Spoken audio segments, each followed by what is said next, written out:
Excellency, you have 5 minutes. Thank you. Your Excellency, Ambassador Konjit, my co-panelist here, His Excellency Mahmoud Ali Yusuf, and His Excellency Mr. Richard, distinguished guests, ladies and gentlemen. Good evening, Africa. Africa, hamjambo, bonsoir, salam alaikum, rahmatullah ta'ala wa barakatuh. Boa noite. I am delighted to have opportunity today to stand before you as the son of Africa.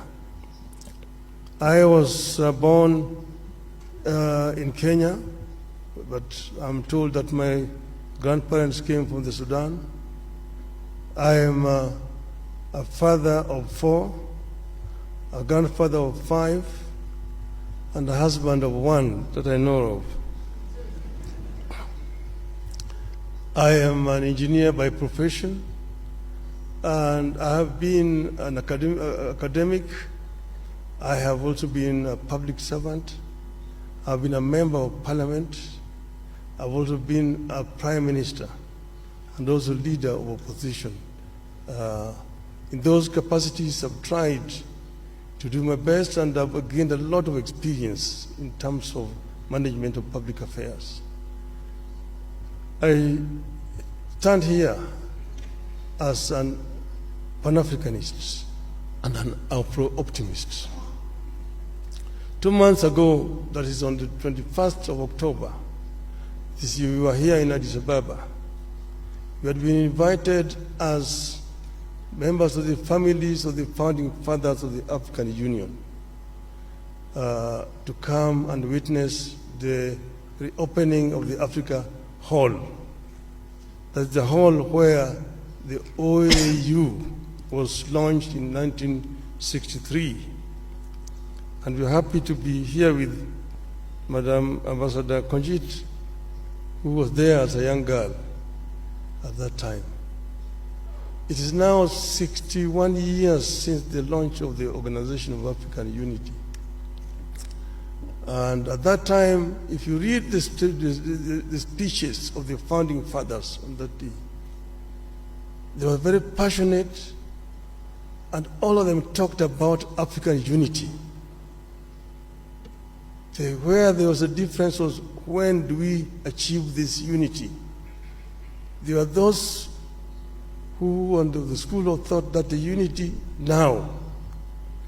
There are those who said, no, we need to be gradual in this.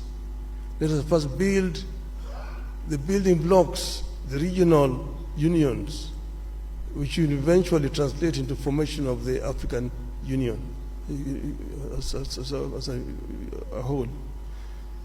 But now we have they came up 50 years later with Vision 2063, which now hopes to get Africa united, one union government by 2030, and move on to attain the vision, the wishes of the founding fathers of Africa. I say that I have the experience. I've been part of this movement for changing the continent. You know that some achievements have been made. Africa is now completely liberated, but there's still work to do. And I believe that I have what it takes to get us where we want to do. In the field of education, in the field of health, in the field of value addition to the abundant wealth that we have on the continent, in the field of trade, inter-African trade. I have acted as the African Union High Representative on Infrastructure. And in this I know that we have very comprehensive programs in PIDA, Program for Infrastructure Development of the Continent. What remains is action. And what I want to promise the African people is that I am going to lead from the front to ensure that we achieve the visions of the founding fathers of our continent. I thank you. Merci infiniment. Thank you very much, the candidate.